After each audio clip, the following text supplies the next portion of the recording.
digital flames. No sound bites allowed is the name of his game. With a coffee in one hand and his puppy on his lap, cigarettes curling, smoking his political trap. Michael Vass roars through the screen, he flies, painting red and blue skies with his fiery cry. He's the world's watchdog, calling out the bluff. Right-wing swagger, but his heart's pretty tough.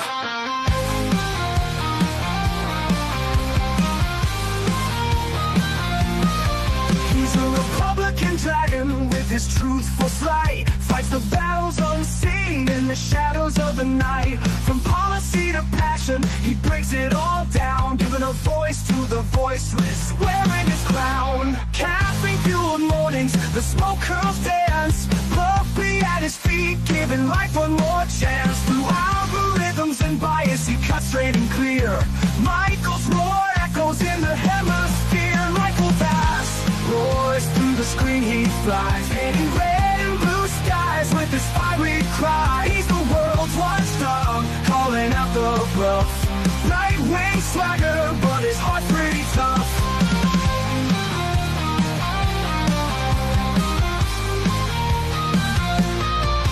No sound bites allowed is his ultimate creed. A dragon's perspective where facts are the seed. Standing tall on his battlefield of thoughts, guarding the truth that others forgot.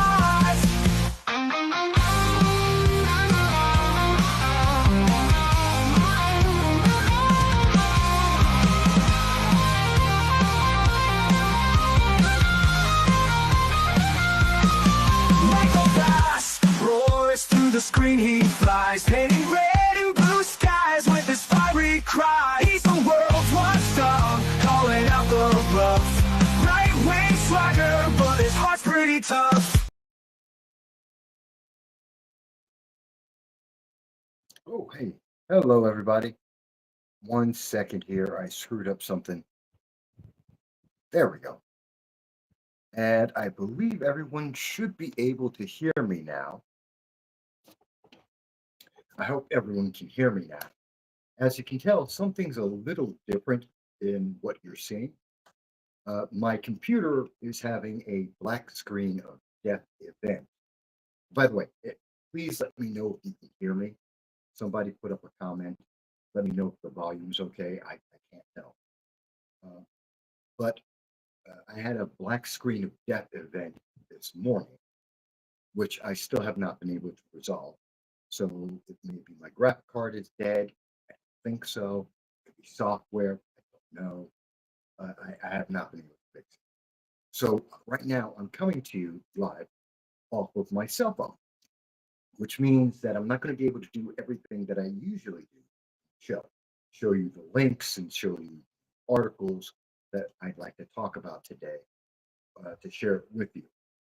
But I'll do my very best even so. And I can see comments, and I do have that up right now.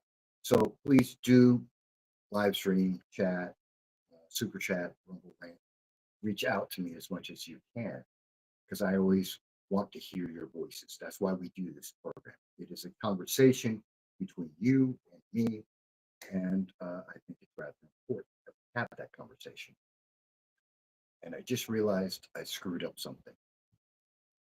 Okay, I just screwed up something. Give me 30 seconds. 30 seconds, I will be right back. I just screwed up something.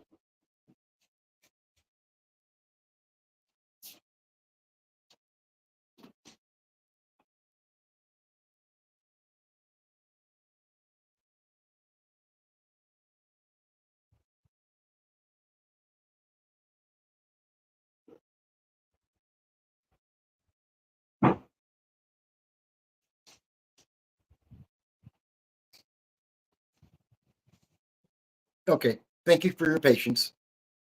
I apologize. I had screwed up something and I just realized it, but we should be fine. So again, somebody give me some kind of message, some high sign, thumbs up, something. Let me know that you can hear me. So the show is a little bit different. Now, the reason why we do the show, and to everyone who is new to the program, I want you to know that we appreciate each and every viewer, no matter where you are in the world. We reach about 100 countries every week. We've been doing this for 8 years now, which is a long time. And uh, we try to bring all the different issues that are affecting all of us out, and especially some of the stories that the mainstream media doesn't want to talk about. We try to have that conversation to engage with you on these issues because we think they are important. And the more that you know, because you are an adult, because you're intelligent, because you're an individual, I think that's the better. We get a better response, and we hold our politicians accountable. And that I think is critical. It's one of the most important things that we could possibly do. Eugene, thank you for letting me know the volume's okay. Thank you for that. And so that's why we do this. That's why I've been doing this for 8 years. And it's important.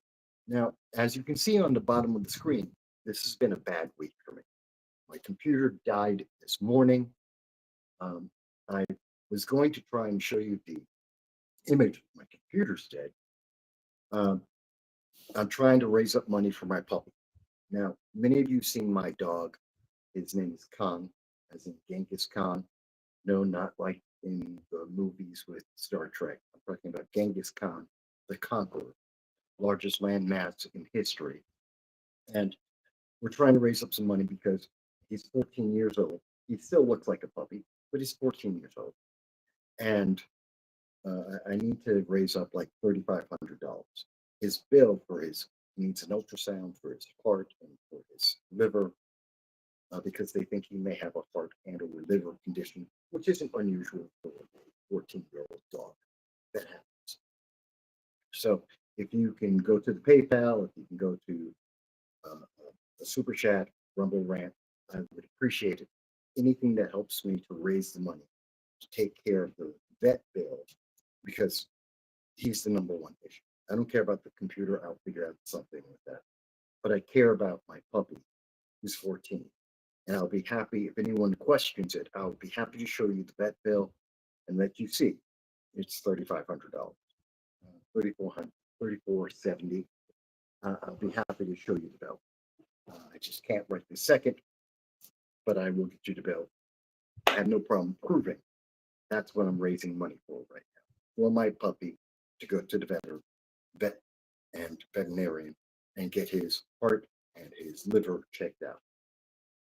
It's incredibly expensive these days for taking care of an animal. It's insane. But that being said, let me get focused here and try and talk to you about some of the issues that are happening right now. There's some breaking news that came out today. And I think a few people may be hearing it, but it's worth hearing some more details. Before the show, CBS News came out with a headline saying that ICE agents, federal law enforcement in California, San Bernardino, just shot up a car, which was filled with 4 people, and they just shot up the car. Now that's the headline. That's the news that's going out right now. It's on Google News. It's probably spreading around the internet right now. Oh my God, this is Donald Trump. This is the authoritarianism we've been all worried about. We've been told to be afraid about it.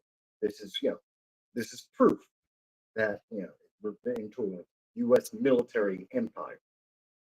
No, it's not. And I want to debunk that. See, the story isn't the headline.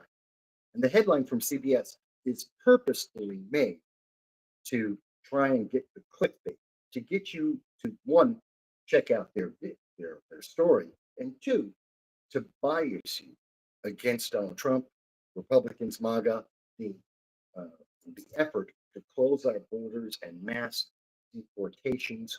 They have a political agenda in mind. And that's really sad. It's really sad because that's not helping them. Fear mongering has been the message of our mainstream news media for the last decade, maybe 2. And it hasn't made things better. I mean, politically, if you're a Democrat, it's been fantastic. It's helped you get elected. If you're a progressive, if you're part of the Democratic Socialists of America, it's helped you to raise money and to get candidates elected and to get your issues out in front of the public. But that's not helped our government. It's not helping the American people. It's not helping the rest of the world. It's actually doing the exact opposite of what they're trying, what they say they're trying to achieve.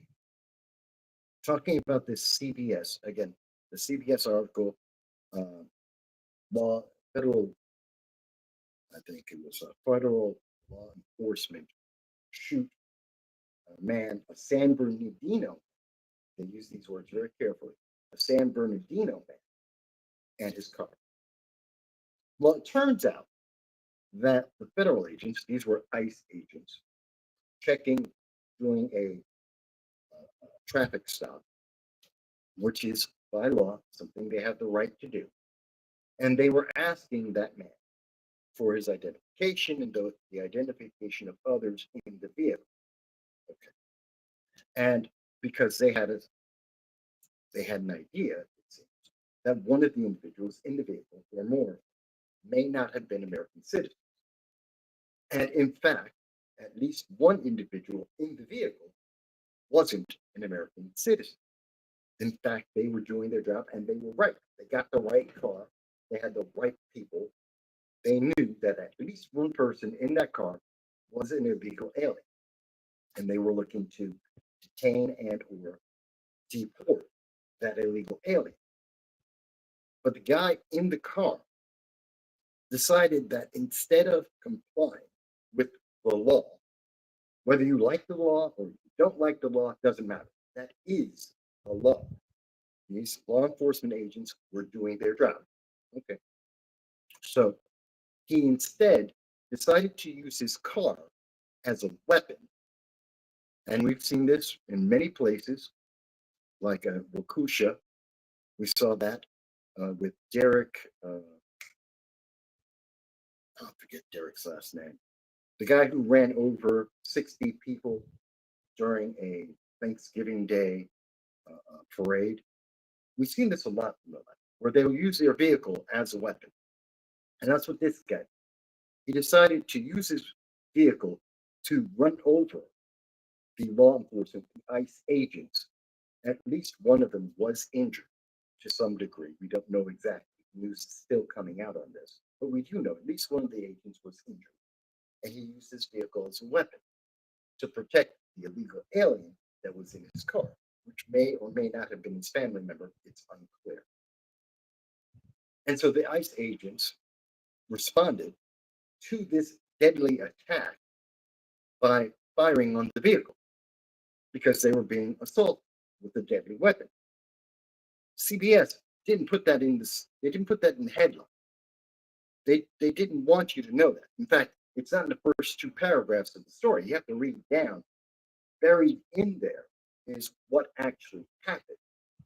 And there is video cam coverage of this, as well as one of the people in the car had partial video. They have a clip of what they wanted to record.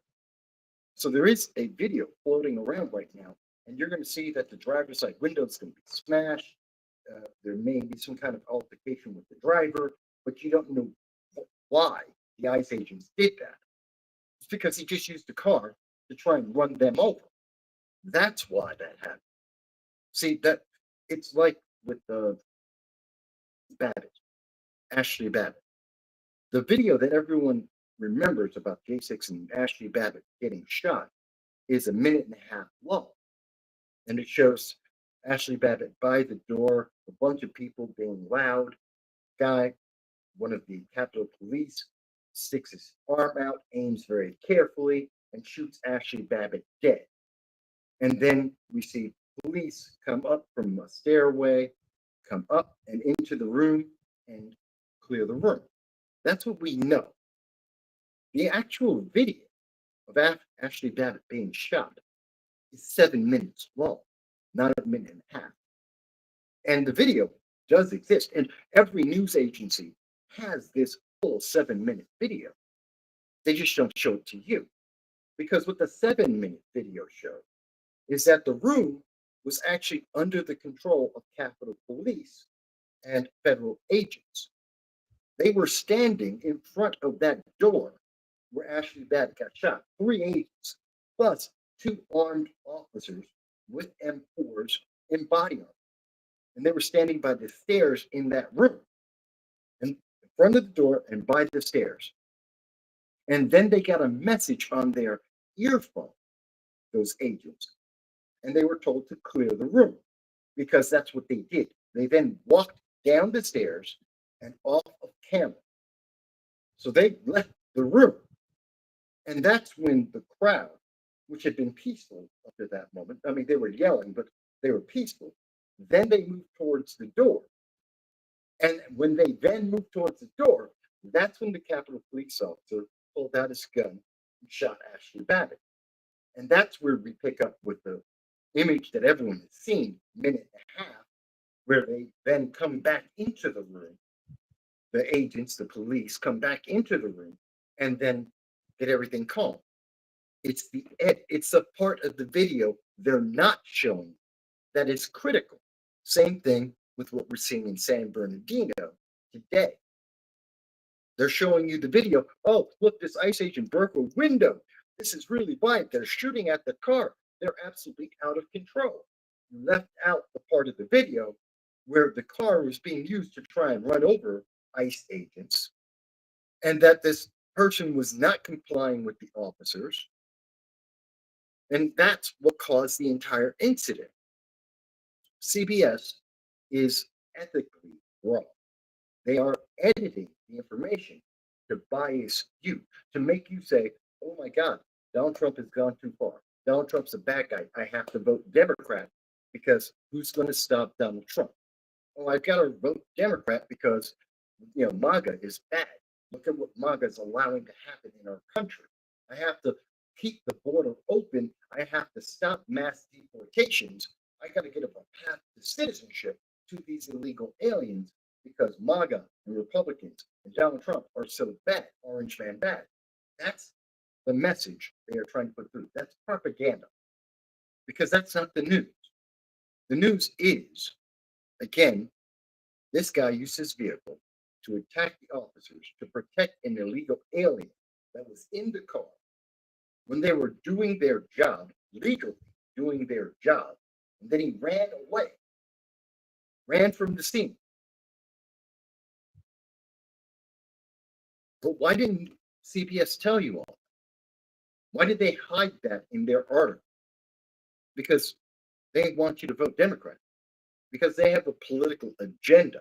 Because it's not about telling you the news accurately. And I'm not saying that ICE is above critique. I'm not saying that Donald Trump is above critique or Republicans or MAGA. There are lots of things we can critique about this. That maybe these agents, they were masked at the time. Okay, maybe the guy had some reservations there. Did they identify themselves properly? That's a good question. Maybe they could have done that better. Was this an official traffic stop, or was this something they did spontaneously? Maybe they should have had an official traffic stop if it wasn't one. There are critiques that we can make about this situation. That doesn't mean orange man bad, MAGA evil, America's become authoritarian. That doesn't, one doesn't equal the other. And we need to understand there is that difference. One doesn't equal the other. And this guy, using his vehicle as a deadly weapon to attack lawful ICE agents, federal agents doing their job, that's not excusable. He doesn't have the right to suddenly try and run them over because they're doing their job. That's anarchy. And again, I understand why the left likes it, but that doesn't make it right.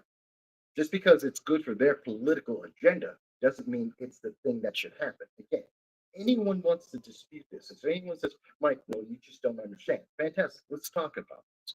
That's what this channel is about. But I want you to understand what the media is doing to you, that they are sensationalizing and fear-mongering the news to achieve a political goal. Whether or not you like that, whether or not you agree with them ultimately, that's up to you. You're an adult, you're intelligent, you have your own political ideas and agenda. I respect that. You can believe whatever you want to believe or agree with whatever political ideology you want to. You're an American citizen. But I have a problem when the media is going out of its way to misrepresent the news to get their political agenda done so that they can advance a political party's ideology and not benefit the public. Because we did vote for mass deportation. America voted for that. Overwhelmingly, we voted for that. We've been polled over and over again over the last 7 months. America wants mass deportation. We have too many illegal aliens in America. That's a fact. And it's not because they're brown skinned. It's not because they're Hispanics. It's because they're not. We got people from 100 different countries that are coming into America illegally. And whether you're from Venezuela or Mexico, Angola, you're from Thailand or China, doesn't make a difference. You're here illegally. We have too many of these illegal aliens. We need to reduce that. Our infrastructure can't support them. That is a fact. And so you may say, well, we should change the law. Well, until we change the law, that is the law, and that is the reality. That's a financial reality. And every dollar that we put to these illegal aliens is a dollar that we're not putting to feeding kids, to taking care of our homeless, of taking care of our veterans. That's just the reality. It's a trade-off. We have to do one or the other.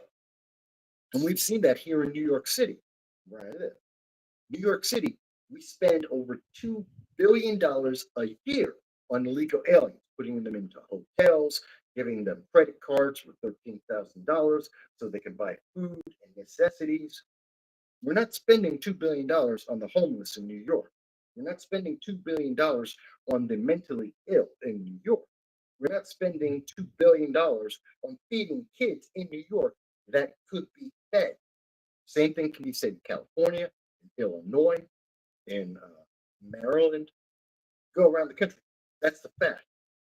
And we know for a fact, New York, Boston, Chicago, LA, the infrastructure cannot support that. Every one of those cities are all going not just bankrupt, more deeper into debt and more bankrupt because they can't afford the illegal aliens they've already got. And you notice Mayor Wu, Mayor Johnson, Mayor Eric Adams, they're not saying, well, let's close the border until we can handle the illegal aliens we already have. They're not trying to, they have all said, no, let's keep the border open. Let's keep allowing illegal aliens in. We're a sanctuary city. We're a sanctuary state. Those things don't exist, by the way. And we're going to keep allowing illegal aliens in, even though we can't take care of the ones we already have. And some of these illegal aliens, I'm not saying all of them, some of them are criminals. We know there are members of MS-13. There are Venezuelan gangs. There are Russian gangs. There are many gangs that are coming in with these illegal aliens and these migrants. And they're not just abusing the system, which is breaking the financial systems, but they're also terrorizing American citizens. And they have killed American citizens. So this is a national security issue. It is a domestic issue. So we at least should have the news media telling us what are the real situations going on, not just their political agenda. So when we hear about the San Bernardino and we find out that ICE is shooting a car, we should know why. And they're saying, well, this is a San Bernardino man. Are you sure? Do you remember Kilmar Abrego Garcia? He was identified initially as a Maryland man or a family man or a father. Until then we found out, well, yeah, Kilmar Abrego Garcia, he's an illegal alien. He's a member of one of the Venezuelan gangs. He's a criminal in his own country, excuse me, El Salvador. He was part of the El Salvador gang. And he is a criminal wanted in his own country. And he was also engaging in trafficking of human beings, otherwise known as slavery. So no, he wasn't a Maryland man. And I have great reservations about this guy from San Bernardino. Is he a San Bernardino man, which means that he's an illegal alien that's living in San Bernardino, or is he actually an American citizen? We don't know because CBS News doesn't want me to know. They don't want to say that. That's and it really makes me wonder because they said specifically he's a San Bernardino man. Well, why would you say that rather than his name? Because if you gave us his name, we might find out, oh, yeah, he's not an American citizen. And so that changes the story. So, quite possibly, this news that's coming out of San Bernardino, California is quite possible that an illegal alien was uh, was confronted by ICE agents looking to deport illegal aliens in a traffic stop. He refused to identify himself and used his vehicle against the police as a deadly weapon to avoid being held accountable by law enforcement doing their job. And he wants your sympathy and your pity for doing something highly illegal. And in the CBS article, they will mention that, oh, yeah, at least one of the illegal aliens in the vehicle is someone who's been in America for like 2 decades, doesn't have a green card. He's a good guy, apparently, never committed a crime, apparently, which is fine. I have no problem with that. But rather than going and getting a green card, which they say, oh, yeah, he went for a green card many times, got denied. That makes me wonder why, if one of the illegal aliens in that San Bernardino car, if at least one of them has been in America for 2 decades, never committed a crime, and asked for a green card and got denied, that means we're going back to the Obama administration. So since the Obama administration, this guy's been in America, not causing a problem, theoretically. And he went to the Obama administration that was more than happy to have illegal aliens come into America and was more than happy to give green cards and asylum to illegal aliens.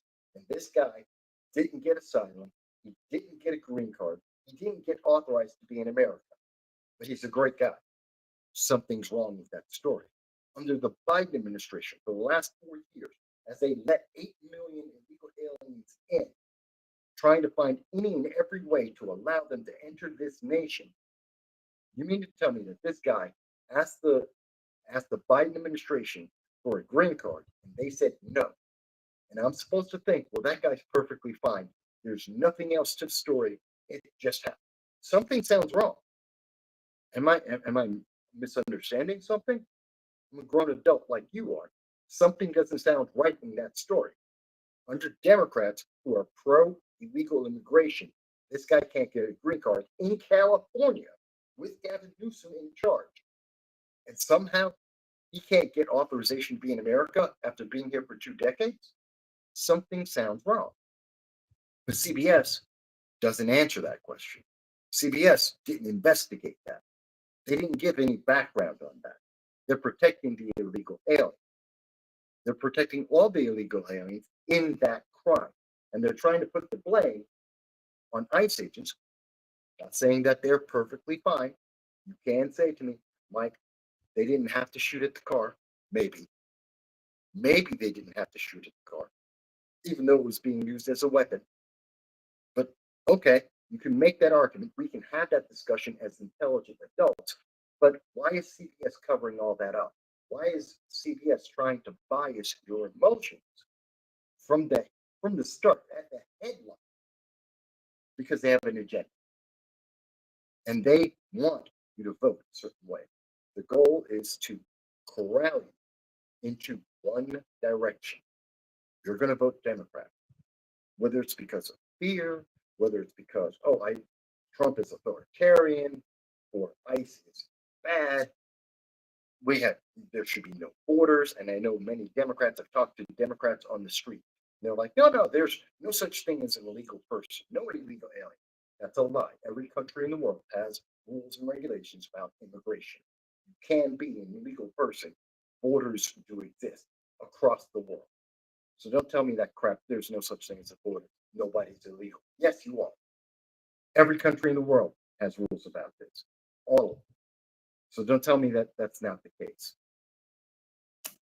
So that I thought, which is breaking news. Again, you can see this from CBS, came out today, CBS San Bernardino, just a few hours ago. I look forward to seeing more news about that as we go forward, but that's the latest news that I've seen on that story.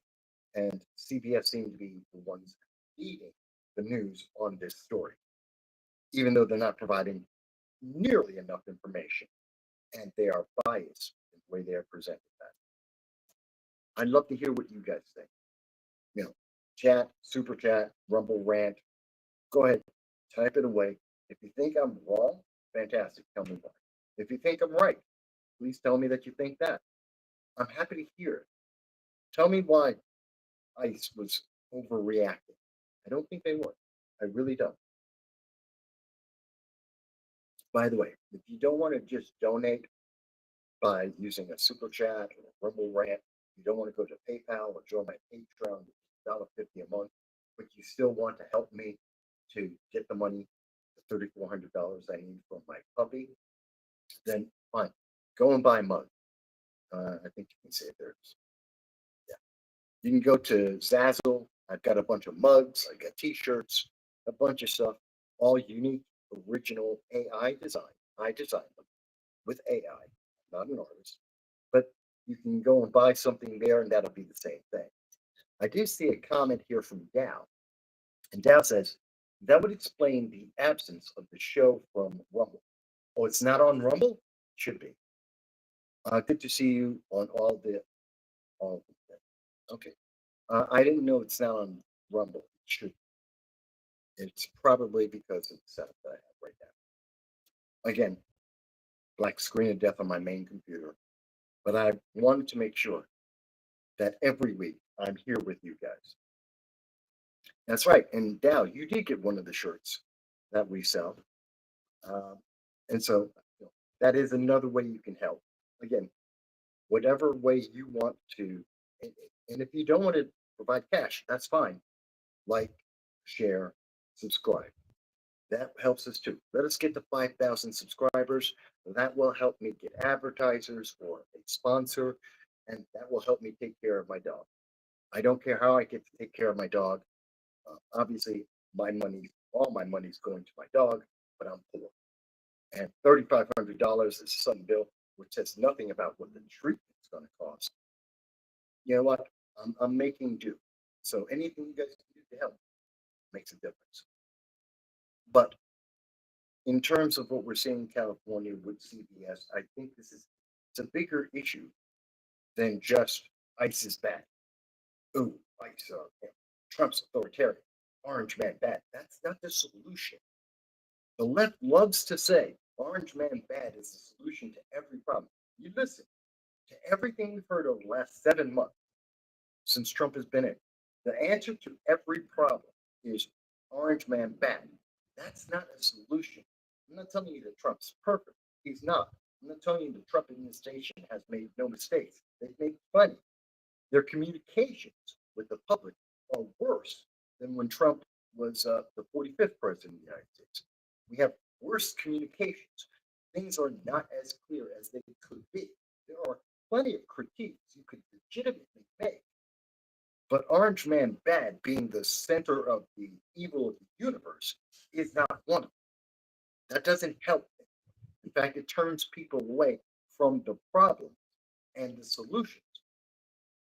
We need something better, more concrete, and something more useful than Orange Man bad, because that helps no one. The left doesn't seem to get that because they're obsessed with Donald Trump and that everything he does must be evil, must be, because they're not in control. But that's not the truth. They just don't get it. This is why they're spending $20 million with Olivia Giuliana to try and get her to talk to men, which shouldn't be that hard. The internet is dominated by men. Not to say there aren't women, there's plenty of women who watch this program. Uh, but overwhelmingly, men watch politics, men on the internet and play video. That's the majority. That's the largest audience. It shouldn't be that hard for Democrats to pitch their agenda, except they don't have an agenda. They don't have a plan. I think that's part of the reason why they're so obsessed with Orange Man Bad for every problem across the United States. And I don't care what state you're in. I don't care what city you're in. You listen to Democrats, and they will bring every single problem to down to Orange Man Bad every single time. Every issue, everywhere in America, no matter what the issue is, no matter how long existing it's been. Immigration is not a Trump problem. We've had this problem for decades. Reagan was dealing with this back in the 80s. I remember, I was alive then. So you can't tell me this is a Trump issue. It's an issue that we've had for a long time. And yet, Orange Man Bad is the answer. It's Trump's fault. That's a simplistic and wrong way of looking at it. Hang on a second, I got a comment here. What's it say? Let's see if I can read this. I believe this is from Dow, and Dow says they get it. They don't care. If they are not in the driver's seat, then all is wrong until they regain the power to subjugate and rule everyone to their whims. Their agenda is power. I have a hard time not agreeing with that. I know there's people in the audience who are left leaning and they they hate watch the show. I get it. I hate watch some leftist programming too. But the fact is, I'm not wrong. You may not like it, but I don't deal with what people like or dislike. The show's not about likes. Politics aren't about what you feel. They're not about what you like and dislike. It's about what is the law, what's the law, and what's the best thing for the nation and the people in any community. That's what this is about. We need to remember that because we're not getting solutions going, my feelings are hurt. And your feelings are hurt, mine aren't. Do my feelings count? Oh, the left always likes to tell you their feelings. What about my feelings? I understand they have feelings. What about the feelings I have? Do my feelings no longer count? Why do I have to have their feelings instead of them having my feelings? Dow says that the left, the Democrats, have no message right now that will latch onto the American consciousness to get them there. And I agree with you, Dow. You're right. The left right now, the Democrats, they have no leadership, they have no plan. They've offered America nothing. They just said, hey, we're going to give $20 million to have someone convince you you should be a Democrat. To black men, they have no answer. They have no solution to crime, to drugs, to jobs. They have nothing. They're not offering a solution to anything. They're just saying Orange Man bad, Republicans bad, MAGA bad. That doesn't help anything. That's not going to fix anything.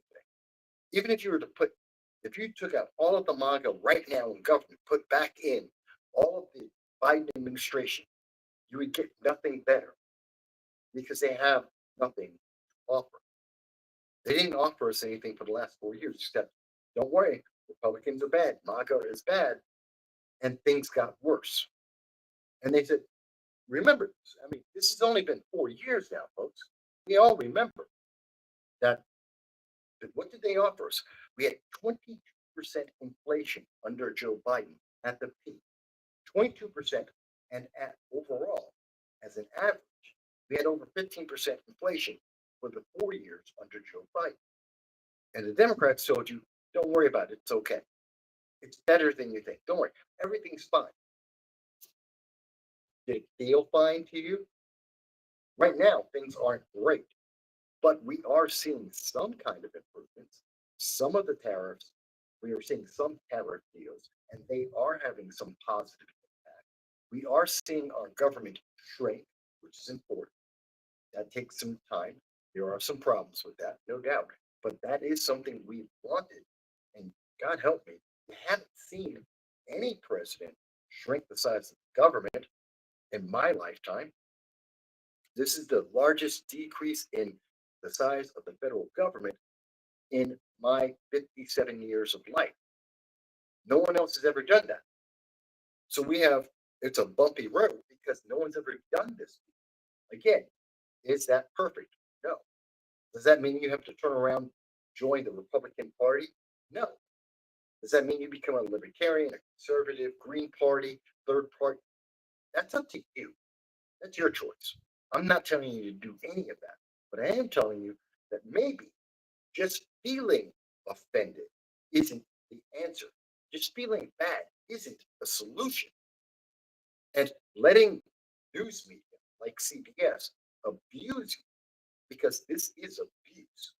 When they don't tell you the full story, when they specifically target your emotions to get a political outcome, that is abusive.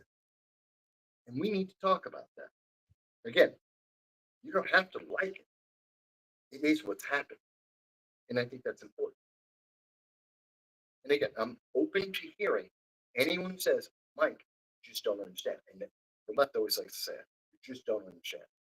I'm sorry, that's not the just like MAGA is evil or Orange Man bad isn't the answer to every problem in the universe. Saying you just don't understand isn't an excuse for not having to have a discussion. Just because you have a feeling doesn't mean it's right, nor does it mean I'm wrong. And telling me I don't understand when I've been doing this for 20 years. I had a guy on Instagram, um, 2 days ago. He's arguing with me, and he literally types in there, it doesn't matter that you have done this for 20 years. It doesn't matter the research you have done. I, you're wrong. This is what he's telling me. It was one of my short videos. And he didn't agree with the short video. He didn't agree with the conclusion, which is fine. But his reason for it was, you just don't understand. I'm like, what do you mean? I understand this as well as any pundit on mainstream news media. I've been doing this as long, if not longer, than every pundit in the mainstream news media right now. I have the videos to prove it. And he's like, well, none of that matters. I don't like your answer. You're wrong. I'm sorry. That's not a solution. Not even close. He could have argued a whole lot of things. Telling me I just don't understand, that's not an answer. And when someone tells you, you just don't understand, and that's the only thing that they have to say, that's meant to silence you, then they don't know what they're talking about. And they have a problem, a serious problem. Because no one should ever not have a conversation about politics by simply saying, you just don't understand. No, no. What don't I understand? Please be specific. What is it I don't understand? What issue? Where am I wrong on the facts? Oh, you don't have an answer to that. Then don't tell me I'm wrong. Don't tell me I don't understand. So anyway, that was one of the things I wanted to talk about today.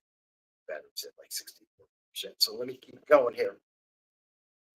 I also wanted to address what's happening in DC. So Donald Trump has gone into DC. The federal government has taken over. By the way, that's not correct. When people tell you, well, the federal government's taken over Washington, D.C., the federal government has always been in charge of Washington, D.C., because Washington, D.C. isn't a city like any other city in the entire country. It's not part of any state, nor is it supposed to be a state. This is in the Constitution. This is this is on purpose. DC was never intended to be a city. It is never supposed to have a vote, ever. That was on purpose because if it became a city controlled by a state or it became a state of its own, it would have too much power. Since it's right there, it would have too much influence on the federal government. It would have too much power. It would be too easy to allow corruption to get into our government. That's why Washington, D.C. isn't a state. And everyone knows this. That's how the country was put together. That's why it's called the District of Columbia and not the state of Columbia, because it's never supposed to be a state. Every politician knows this. Why do Democrats want it to be a state? because then they can get. Washington, D.C. has been controlled for decades by the left, by Democrats. Mayor after mayor after mayor over my lifetime, all Democrats. So they want, that would give them more seats in Congress. It would give them more votes in the Senate. It would give them more power. And that's what they want. Since they don't have a plan, since they don't have leadership, they need power. They need bodies so that they can take control. Even though they don't have anything worthwhile, just having enough Democrats in the system means that they can push, they can bully their way through. That's why they want Washington, D.C. to be a state, because they don't care. Remember, the very same Democrats that right now are telling you that Donald Trump is an authoritarian because of what he's doing in Washington, D.C., those were the very same Democrats that were happy at having over 20,000 troops in Washington, D.C., fully armed with machine guns, with armored personnel carriers, with concertina barbed wire and fences. They had no problem with that. Remember, that was 2021. And they would cost us about $3.6 million a day. Tens of thousands of National Guard troops without any threat. I know there's going to be someone who says, but Mike, January 6th, there was a threat. No, there wasn't. There was no organization to January 6th. We know that. The FBI has done multiple investigations on it. Democrats have done multiple investigations. There was no organization. There was no plan to take over the government. It didn't exist. Does that mean everybody, all 300,000 people that were at January 6th in our government, does that mean they were all good people? No. We know there's some members of Antifa, self-identified members of Antifa, were at the event. We know that there were some individuals who were members of the government that were there, and they were fomenting unrest. We know that happened. We know that there are people like Ray Epps who were there who have dubious reasons for what they were saying and what they were doing. So no, all 300,000 people weren't good people, but 300,000 people weren't trying to take over the government, because if they were trying to, they would have. We can look at countries around the world, from Mozambique to Mogadishu to pretty much anywhere else in the world. You don't need 300,000 people to take over a government, but if you got that, you've taken over the government. You need 3,000 people. And we've seen this in government after government around the world. 3,000 people or less can take over a government. These 300,000 didn't have guns. They didn't have a plan. They didn't have a leadership. They didn't have a goal, other than they didn't like what was happening at the time.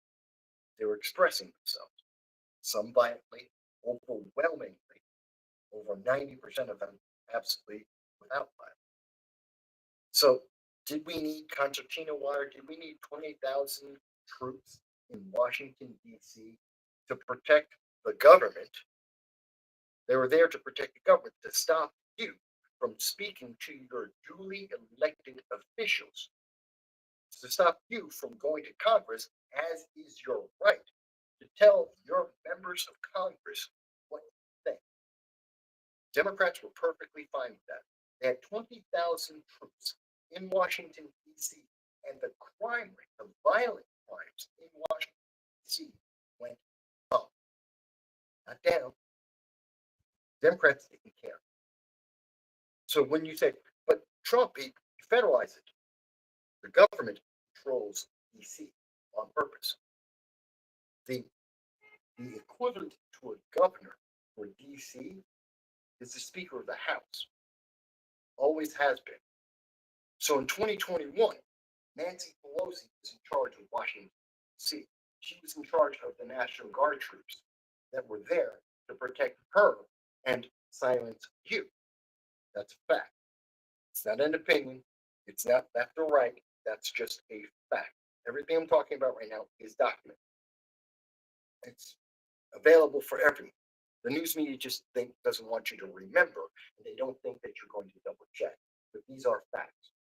So Trump taking over, He's not taking over from civilians. He's taking over from Congress.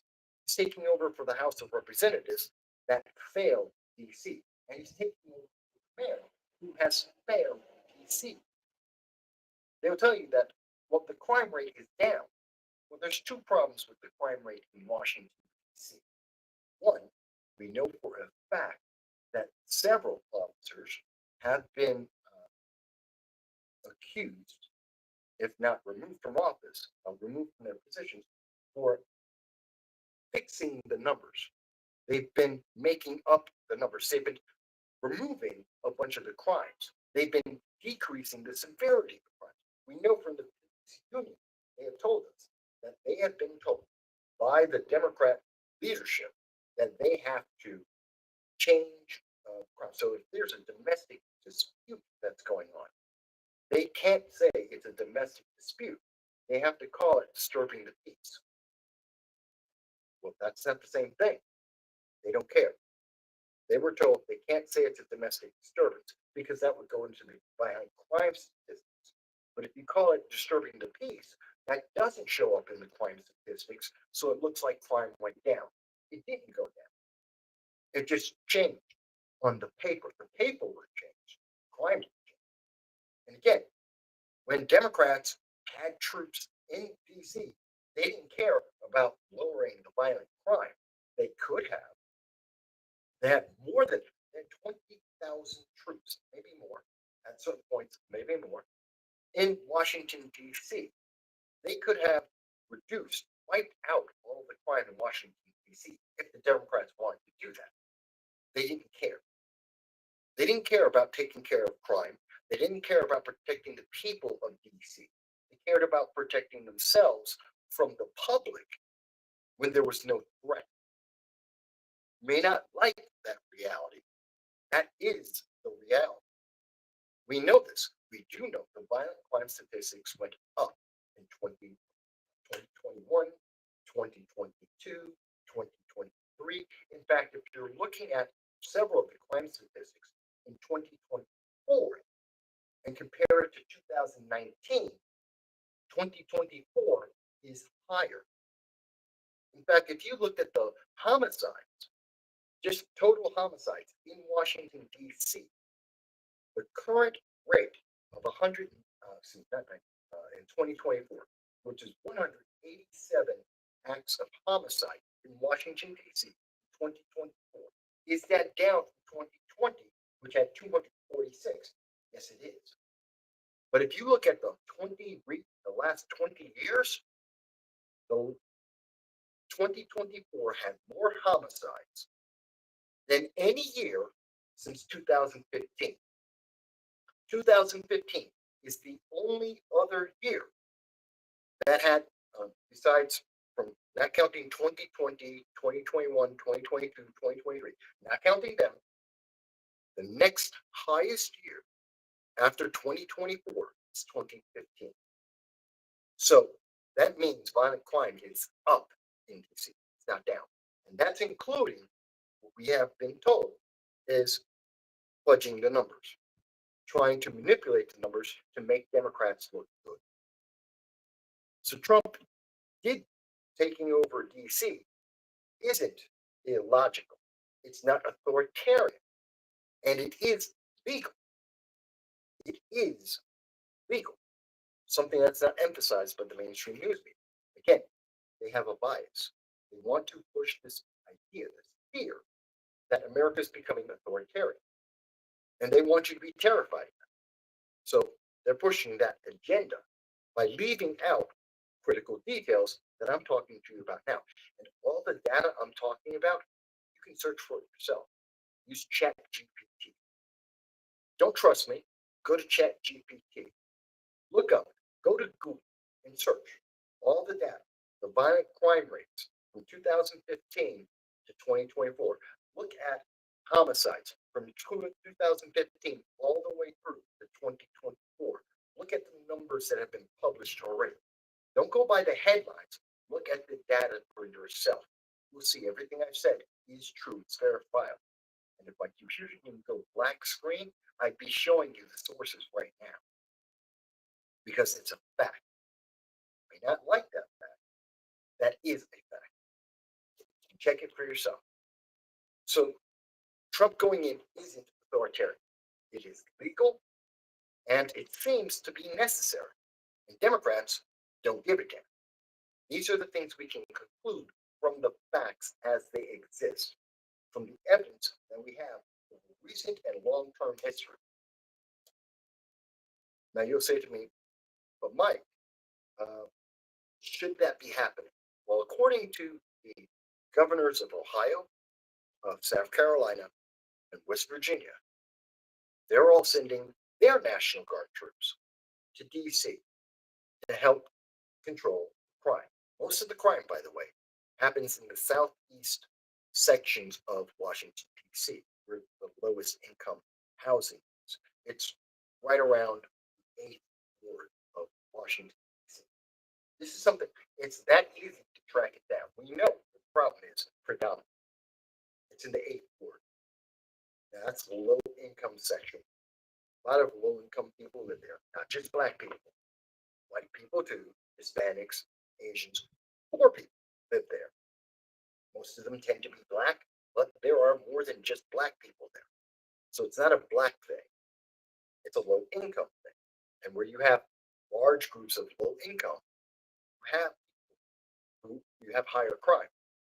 That's one-to-one correlation everywhere in the country. You show me a low income population, I don't care what state, what city it is, I'll show you a place that has a lot of crime. Ever. Always happens. It's one-to-one. Democrats knew this. They had long-term known this. Don't care. Trump did something about it. Okay. Is that bad? Well, again, governor of Ohio, South Carolina, and West Virginia didn't think so. They sent their troops too. Is it the best solution? That's an entirely different question. Maybe not. Maybe not. Is that making the situation worse? Absolutely not. If anything, much like with mass deportations, the reason why so many illegal aliens are leaving America right now, the majority that are leaving, isn't because of ICE or mass deportations. They're leaving because they don't want to be deported. They don't want to go to the alligator Alcatraz or its equivalent in any given state. They want to leave on their own terms. And it's working. Tons more illegal aliens have left America on their own rather than by anything that the Trump administration has done. The same thing is applicable to DC. The fact that there is this very visual, very clear emphasis of law enforcement and in DC taking crime seriously, as opposed to what Democrats have done, which is to ignore it or to hide it so that you don't notice it. By dealing with it and letting the criminals know they will be targeted, that they will be addressed, that they're not going to get a slap on the hand, well, that is a deterrent. And so it does have a bigger impact. So it's not about the troops actually going into each and every house or going after each and every criminal. It's that they exist. And that can, because they exist for the purpose of addressing crime. As opposed to in 2021, when the Democrats put troops in to protect themselves. They didn't care about the crime. You could be carjacking someone in front of the White House, and the Democrats didn't care. But under the Trump administration, if you're carjacking someone in Washington, D.C., and soldiers, federal agents are there, the police are there, they will take action. There's a big difference between those two different movements, and criminals know that. So that's a good thing. Now, we need to pay attention to it so that no president, now or in the future, thinks they can just do anything they want. I agree. We are still the ones who control government. And so we are the ones that say whether or not President Trump has gone too far. Not the political parties, not any political organization, the public get to say if the president has gone too far. But to do that, we need honest news media. We need honest reporting, not the bias that has a political agenda behind it. That doesn't help anyone. That isn't to the advantage of anyone. Hiding hiding the actual crime numbers doesn't help end crime. Having a revolving door with criminal justice so that the criminals get arrested and then they come back out onto the streets 2 hours later isn't helping end crime. I don't know how I don't know where Democrats got this idea, but you see California, you see New York, you see Jersey, and it doesn't work. The experiment has been going on for 4 years now. It doesn't work. It has not worked anywhere that they have tried this criminal justice reform. Why are we still doing it? Well, in DC, we're not. So that's a good thing. Thank you, John, for the algorithm boost. Appreciate that. Thank you for being part of the audience. Now, with all of that said about crime in DC and the fact that we're addressing crime, and we should expect relatively quickly to see some kind of improvement in the violent crime. That means the carjacking, that means destruction of property, that means people being mugged, means homicides, all of that should go down relatively quickly if the federal troops are being effective. If they're not, get them out. I agree. This is an experiment we need to do long term. If it is not having a relatively immediate impact in the next 30 days, take them out. That will try something else. Hire more police officers, do something else, change the laws, whatever it may be. But if they're being effective, fantastic. And if Ohio, South Carolina, and West Virginia, if they're able to help in reducing the crime, fantastic. And if it doesn't work, send all the National Guard back. There's no problem. This isn't devastating news. It doesn't mean the end of America. Not in the least. As long as you're paying attention to the issue. But here's the part, and I do have a critique about DC. As many people know, I've been very open about it. I've been homeless twice. Twice I've been homeless. And I've talked about it at colleges. I've talked about it on my birthday marathons. I've talked about it in various videos. I'm not bashful about it. Happy to address that with the public. But yeah, I've been homeless. It happens to a lot of people for a lot of reasons.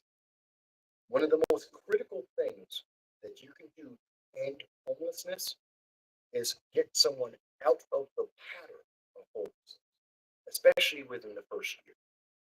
After the roughly first year, that person is now into a cycle, into a mentality, a lifestyle. They're living with homelessness, and they become accustomed to it. And you can get accustomed to anything. People in war zones, you go over to Kiev right now. People are living their lives. Go to Jerusalem right now, where the suicide bombers are on a regular basis. People live their lives. Go over to France, where you have fanatics in France that use car bombs and cars to run over people. People live with terrorism every day, even in high terrorism zones. You go down through South America, even though there are cartels all over, cartels have wars. The cartels control, they're the real government of many of these South American countries. And people live their lives every day, even with that violence. You can become accustomed to anything. And people become accustomed to being homeless and living in the streets. And the key to helping them is to break that habit. And a lot of people are saying, well, the problem with what Trump is doing in terms of the homelessness problem, which is separate of the violence problem. The crime problem is one issue. Then there's an entirely separate issue of homelessness. Being homeless doesn't equal violence. It does not. I know this as a personal fact. So they're two separate issues, sometimes connected, usually because of drugs or perhaps mental health. That's when you usually see the overlap of homeless and violence is usually because of drugs or because of mental illness. As I've said about my homeless, one of the key things is one of the things that helped me get on the path to stop being homeless was the night I encountered a guy who was a recovering drug addict, and he bumped into me in the streets of California, in LA, and just outside of Hollywood in the middle of the night. We bumped into each other, and he was relapsing. He was going out to mug somebody. He was going to get some money. He was going to get some crack, and then he bumped into me. And because of that moment and the conversation that we just fell into, had a cigarette, had a conversation, he then gathered himself. We recommitted to his sobriety and went and got in touch with and went to his sponsor, his like AA sponsor, so that he would go out and get crack, so that he wouldn't go back into that drug fueled spiral. Now again, that moment is drugs affecting the fact that he was homeless, that was committing crime. They're connected that way. That's not everyone. That's not everyone who's homeless. So, to address what's happening in DC, Trump is removing the pattern of homelessness. He's taking the homeless people and he's getting them off the streets. He destroyed 17 homeless tent cities. First of all, there shouldn't be tent cities in any city in America. That's ridiculous. That's something you see the shanty towns in Brazil. That's what that is. That's a third world nation thing. That shouldn't be happening in America. But yet it does. Mostly in California, but it happens everywhere else in the country. That's a problem. And that is such a blatantly obvious problem. It is such a blatant tell or indicator that your policies have failed. If your city has a tent community of homeless people, you have failed. Whatever policy you're using, change it. Stop doing whatever you're doing, do something completely different because you have failed. If you didn't, those tent cities wouldn't exist. So you have failed. Stop doing what you're doing, do something completely different. It's that simple. Trump got rid of 17. The Trump administration got rid of 17 of those 10 cities. That part I'm not exactly upset with because that is a means to break the cycle. There was an article from, I believe it's the New York Times, where they have on their cover of the article a gentleman who's sitting down, white guy, older, middle-aged white guy, is sitting down and goes, "Well, this is my spot. This is where I always am. I have a two-wheeled cart and with all my stuff, including the guitar, and I sit here. This is my spot." The problem is he's in a pattern. He's in a system that self-sustains his homelessness. That's why he has a spot. And I understand it's a spot for safety. It's a spot where he doesn't worry and he's not in the public eye per se, and he's not disrupting the public's life. But he's not helping himself get out of homelessness. He needs to break that pattern. He needs to not have a spot, and he needs to get his life back. He can't do that. And so the Trump administration is saying, no, you gotta move. And he's like, well, what I'll do is I'll come back after the law enforcement leaves, then I'll go back to my spot. That's you reinforcing being homeless. That's a problem. And the same thing with 10 cities. If we don't do anything else, they'll just put back up new tents. They'll just come right back. It's like the shanty towns again. Shanty towns in Brazil. You can take out a whole section of them. They'll just rebuild new shanty towns. They'll just replace what you tore down, if that's all you're doing. So the Trump administration must do more than just tear down the tent cities. We have to give people something else to do. has said that they will put them in shelters outside of Washington, D.C. I'm fine with that. That's not a problem. That's not a bad thing. You've broken their cycle. You've taken them out of their pattern of homelessness, which may involve their pattern of drug use, may involve their pattern of mental illness. Put them into shelters in other communities, other areas outside of where they have always been. Because obviously, the community they're in isn't fixing the problem. I know there's a lot of people on the left who say, but they're in this program, and they've been in this program for the last 5 years. Your program sucks. If your program allows them to continue to be homeless and allows them to continue to be a drug addict and to continue to be mentally, if there was medications that could help that person and they're not on those medications, your program has failed. The fact that it's taking 10 years, or in some cases 5 to 10 years, before you see any positive sign of change, your program has failed. Stop the experiment, do something else, because it's not working. Again, the goal is to get a person out of homelessness within a year, especially if that's the first year of their homelessness. You've got to get them to break that cycle, because otherwise, all you're doing is reinforcing them being in that cycle. So Trump's going to move them to new communities, which means they have to figure out in that community, they go to a shelter. Since they don't know where to go for food, where to get their drugs, where they have less incentive to remain homeless. That's the motivator. They've now been given a motivating factor to rejoin society, to get their lives back, to change their life dramatically. This is a good thing. It's important. But we have to make sure that they're in those institutions, that's happening. Sadly, I haven't seen enough reporting. I'm not saying that the Trump administration isn't that. I don't know. Again, this goes to one of the negatives of the Trump administration. I'm not hearing enough communication from the Trump administration about what they're doing with those homeless people. Yes, they tore down the tent city, and then you're moving the homeless into other communities with shelters. Fantastic. And is that effective? Is that working? I don't know.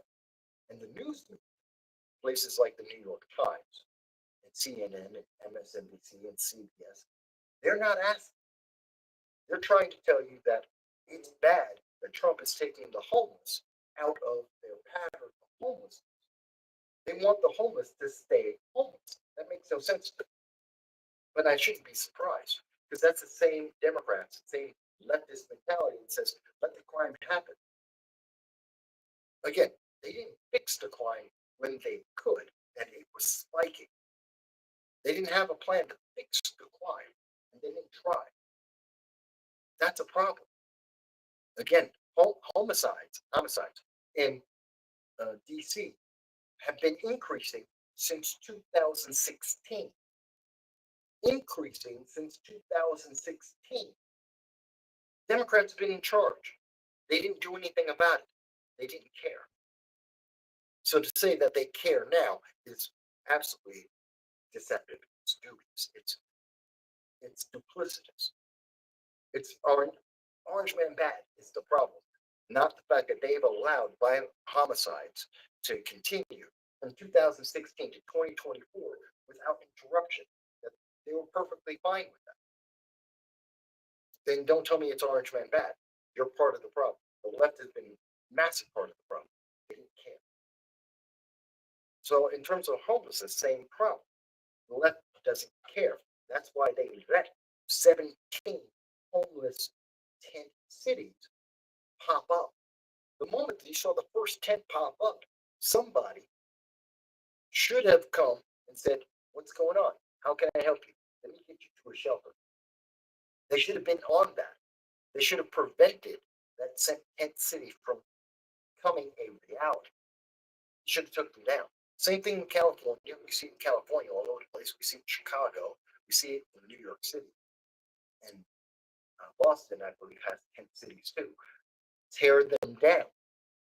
The moment you see them going up, tear them down, and because you know that's the problem. And now they're creating a pattern, a base of repeat reinforcement for that homelessness. That's your clue. That's your first sign. If you need a sign, it's the tent going up, 3 of them going up, 5 of them going up. Now you have 20 tents. That's a problem. You knew this when the first one went up. You should have resolved it at that point. That was your sign to get there and do something different than whatever it was you were doing before, because whatever you did before didn't work. Otherwise, the first tank would have gone up. And now you have 20. So you have continued to fail epic. Again, for the Trump administration, I want to hear, and for the news media, follow up the story. They're taking down the tent city. And they took it down. I know that. And what happened to the homeless people? Did they go to a shelter? Which shelter? Was it in Virginia? Was it in Maryland? Was it somewhere else in the country? Are they in that shelter? Are they getting treatment if they have a mental illness? Are they getting treatment if they have a drug addiction? Are they being trained on getting a job if they just are homeless and the skill they have no longer has a job opening? Is that what's going on? Is someone talking to them about reconditioning their life to readjust to being a regular productive citizen? Because they had a very different, they've gone into a cycle that's very different. Living on the street is a very different mentality. I mean, there's a lot more danger every day, every second of every day. When you go to sleep, you don't know whether you're going to be safe or not. Why? There's nothing protected. You don't have a roof over your head. You have a tent? Fantastic. A tent isn't a brick wall. It's not a door. It's not protected. It has some protection from elements, not really a protection from human beings. You can be abused and killed just as easily in a tent as an open space, not as much in a building. So you have to adjust to living amongst people and living with the social contract that they're not going to attack and kill you randomly. And you won't do that to them either. And even if you don't like them, you don't have to resort to violence, which you might being homeless, but you don't have to do if you're living in a society. This is the readjustment that we should be seeing news about, that should be talked about by the Trump administration and is being completely ignored. Because it's easy to get people's emotions riled up by saying Orange Man Bad tore down the homeless tent city. He's a bad guy. No, that doesn't mean he's being a bad guy. It has nothing to do with whether he's a bad guy or not. It's not the same thing. People may disagree with you. I want to hear what you have to say about that. Do you understand why I'm saying this is so important? I really hope people do see that. Now, I know there was a comment here. Let me see. I believe Dow said, let's see, there was a comment here from Dow that said, the other half of that should be that federal move to clean sweeps crime. The populace needs to be encouraged to move their residences out of D.C. What was the first part? Yeah. The first part, I think he said, is they have no message right now to latch onto. Okay, it's about the Democrats, but then says, so in reference to the homelessness in D.C. and crime in D.C., Dow is saying that there should, once the federal government is moving to clean sweep crime, the people in D.C. need to be encouraged to move out of D.C. And then he goes on to say, then institute constitutional carry within the city limits. Okay. So, if I'm understanding you right now, your thought is federal government has now come in. Now that we have the National Guard troops in Ohio, South Carolina, Virginia, now that we have the personnel, sweep the city of crime, obvious violent crime, get rid of that. Come down hard on that, get them out, and then turn around and say to people who live here, especially in areas like the 8th Ward of DC, go to Virginia, go to Maryland, go to any other state, get a better life. I understand that idea. The reality is people are going to live in DC. They've been living in DC. Businesses there, infrastructure has been built up. We built up apartment buildings. We built DC into a city similar to cities across the country. That should never have happened. Permanent lodging, permanent apartments and houses, homes should never have been built in the city because it's not a city. It is not part of America. It never was. People always forget that it's not part of America. It's actually separate of America on purpose, which is why it doesn't have the right to vote. You can't vote. You have to vote in your state. Absentee ballot. You don't get to vote. See, because you shouldn't. It's not a city. It's outside the United States on purpose to limit corruption and crime. So, given the fact that it is a reality, we built homes, communities in the capital that should never have been, that was never expected to be there. The answer isn't making it a state. The answer is, I think, and I've heard this suggested, all the areas that have people, the main populations like the 8th Ward, give that land back to Virginia and Maryland. The land was taken away from them to create Washington, D.C. Give the residential areas back to those states.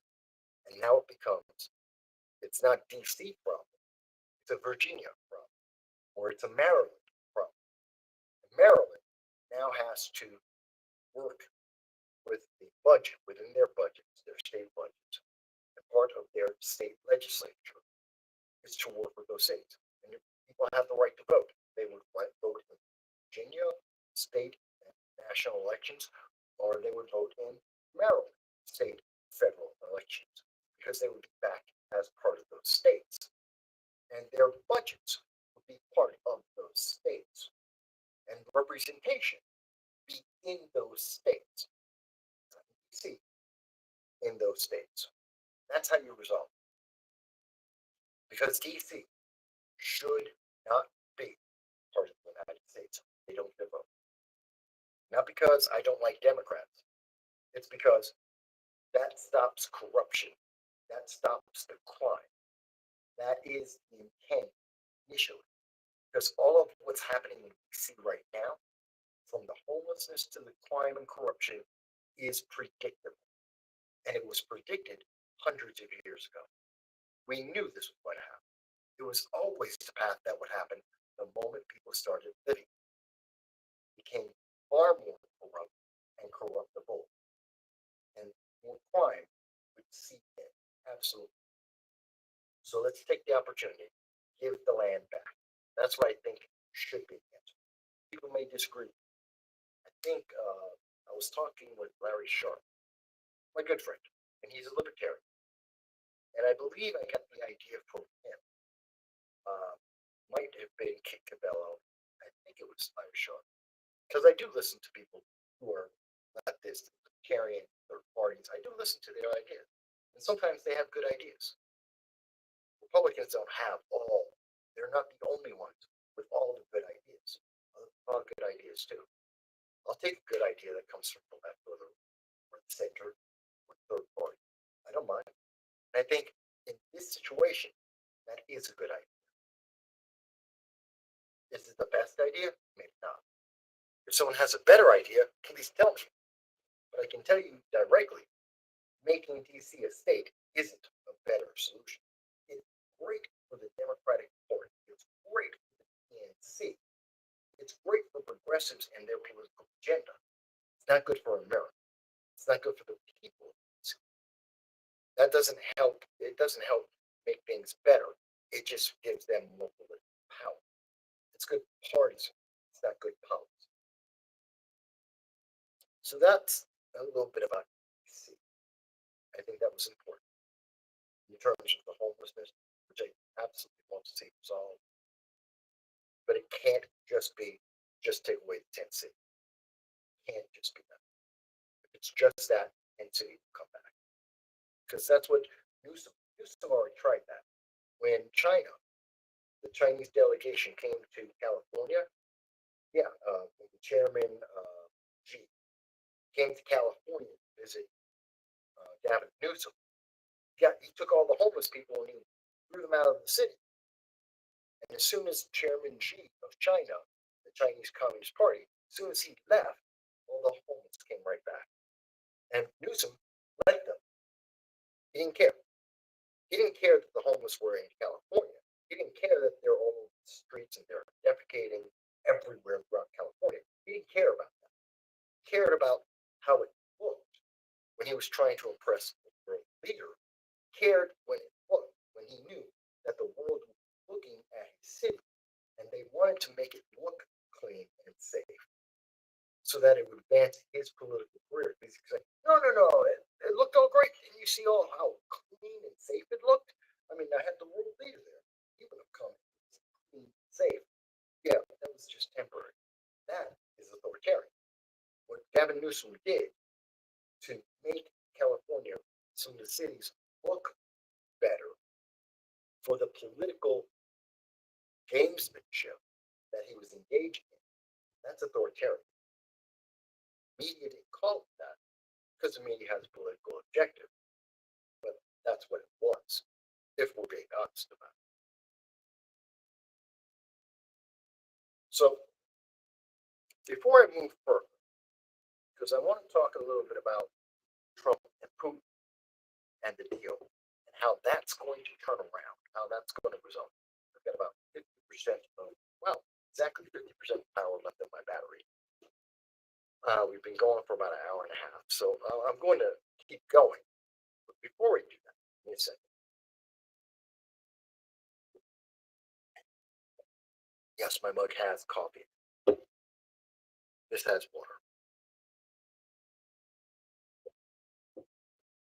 Please, if you've been with us for the last hour and a half, whether for 5 minutes or for the whole hour and a half, please do me a favor. Help the channel.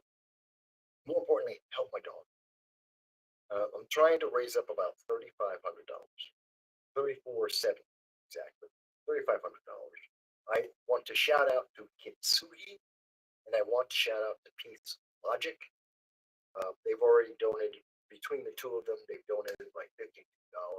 I appreciate that. That was on Wednesday that they were able to donate, and that really made a big difference. It's the first piece of this $3,500 pie, but it's going to help me pay my dog, to pay for him to get in, get tested, and find out. I'm hoping he doesn't have a heart condition. I'm hoping he doesn't have a liver condition. But he is 14 years old. He's an old dog. Looks like a puppy. He's old. So I want to make sure that he's as healthy as possible. And so if you can go to the Patreon and donate, the link should be in the description. Make a donate. You donate there. You can join the Patreon at $1.50 a month. That helps a lot. If you want to do a super chat, RumbleRant, that helps. Or super reaction after the show, that's fine. Or you know what? Just like, share, subscribe. Especially subscribe. Help me get to 5,000 subscribers. I'm not asking for the world. I'm not trying to take on Steven Crowder or any of the big giants out there. Get me to 5,000 subscribers. I can get a sponsor, and that can help pay a bunch of the bills, especially for my dog. I'd appreciate that. So like, share, subscribe. It costs you nothing. Or you can go to the Zazzle store. You can buy a mug, a T-shirt, any of the things we sell over there. That'll work too. So I did want to mention that. Now, before I go further, And I see your comment there down. We'll get that in a second. And I am taking your comments, folks, whether they're just regular chats or super chats or RumbleRants. I've seen your comments. I'm taking your comments. Before I get, I want to take, because we're talking about some serious issues. We're talking about homelessness, we're talking about crime, we're talking about my dog who's ill, I have a computer that just went black death, it's essentially dead. These are problems we all go through. Everyone has to deal with a lot of these situations. But it's not the end of the world. I know a lot of people, when they're dealing with these stresses right, there's a lot of stress. Absolutely. A lot of people just give up. Don't. Let me share with you. Most people, I don't think I've ever shared this online in 20 years of doing online political commentary. I don't think I've ever shared this. I want to tell you a story about when I got engaged. And now, this is back in 1987. I was 19. So I was pretty young. Had a high school sweetheart, and really, really loved her. Very committed. And we were going to get married. I didn't. I've never been married. But we were engaged. We were going to get married. It seemed like everything was going well. At the last minute, she got cold feet. It was just too much pressure, too much, period. And I can understand. I probably didn't understand the commitment that we were looking, that I was about to get into as much as I probably now I know, obviously more, but I understand. I can understand now, looking backwards, for some of her fears and concerns, and I'm pretty sure I had to some degree at that time too. We weren't really ready. Now I can look back and say, no, we weren't really ready. But what she did at that time is she disappeared. I got a phone call from her mom saying, "You guys just run off and go over the weekend. You're not in trouble. It's not a bad thing. The family's not upset. It's just want to know. You guys run off together, get a little bit back married. Is she with you?" And the answer was no. No, she isn't here this weekend. I thought she was home. Thought everything was fine. And she goes, no. You don't know where she is. She's been gone for 3 days. That was bad. And I freaked out. And I went immediately, tried to search around for her, joined family, looking for her, everything you can think of, trying to find out if she got kidnapped, if she got killed, anything that might have happened. And mind you, back in 1987, that's during the middle of the crackhead epidemic, which was huge at the time. So it was not unusual for some crackhead to walk on up and kill somebody in the Bronx. That wasn't an unusual occurrence for women to be kidnapped in 1987 in the Bronx during the crackhead. These weren't things that they were things that happened every day. So there's legit concern whether she's alive or dead. And we had no answer. Obviously, I went. That was very depressing. Pretty much put me in a massive depression. My fiance disappeared on the face of the earth. Family knows nothing. Massive depressing. About 3 months later, my fiance called me up. Said she was alive. I'm like, what the hell just happened? She's like, she's alive. She's okay. Don't worry. I can reach out to her family, let them know that she's alive. She just had to get away. Which I did. Then she hung up. She was on a payphone, hung up. I know, we didn't have cell phones then. Cell phones, she was on a payphone. And she hung up. This, of course, I shared with her family. my family, which was, great news. She's alive. Not great news. What the hell happened? Why did she run away? As it turns out, moving through the story faster, I find out eventually that she got scared. She ran away with a guy who I thought was my friend. I was the best man at his wedding. This is how close this guy was. I was his best man at his wedding. And she had run off with him, left his wife, he had a bad marriage, left with my fiance, and was living with some of his family in the Bronx. I really nearly killed him. I was really close to killing that man. I haven't talked to him since. Eric knows this. You know this, Eric. Don't ever let me see you. I was really livid at him. I've never forgiven him. I don't think I ever will forgive him. Purposely. Because he talked to me through the 3 months. Throughout that 3-month period, he was in touch with me. And he didn't tell me the truth. So that was a very dark period in my life. A lot of people, first time people are hearing this, but very few people haven't lived around me who weren't alive and in my circle of friends in the 80s, 90s. If you weren't one of them, this is the first time most people have probably ever heard this. Not a story I like to share. Bad memories. But I share it with you today, specifically because that is one of several of the low points in my life. One of the great difficulties, challenges I've had to live with. And it's enough to break a person. Absolutely. That could break any. Damn near broke me. Real close. On a lot of ways. I could have gone to jail for life if I did in fact kill Eric, which I was considering. But I didn't. But it did break. Partially because I have friends. Partially because I centered myself and I kept moving forward. I realigned, reassessed, and realigned my life. I kept moving forward.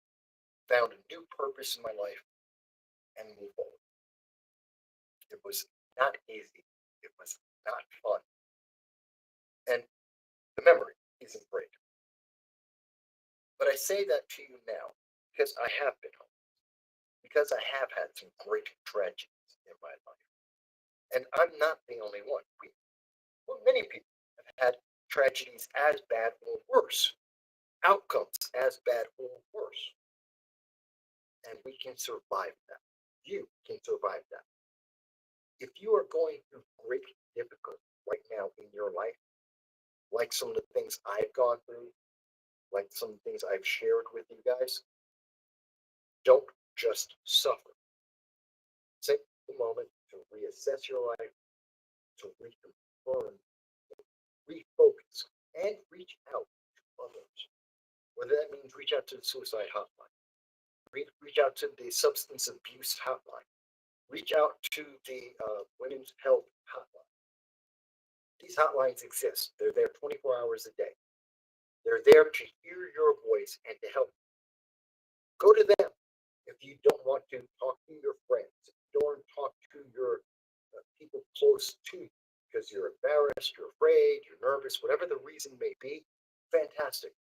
Reach out to these organizations and talk to someone.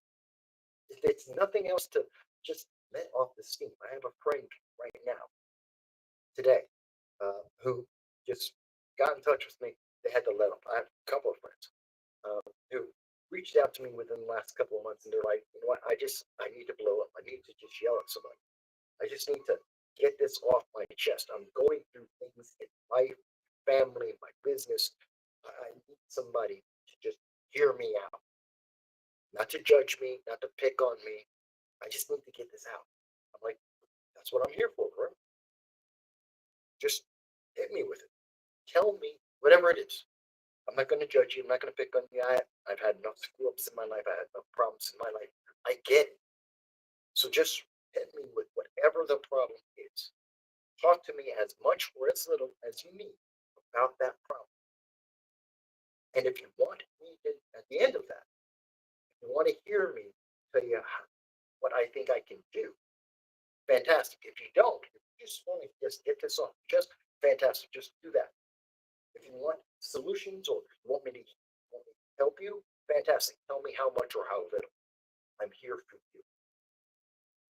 I can tell you that for my friends who I've done that over the last couple of months, it helped them.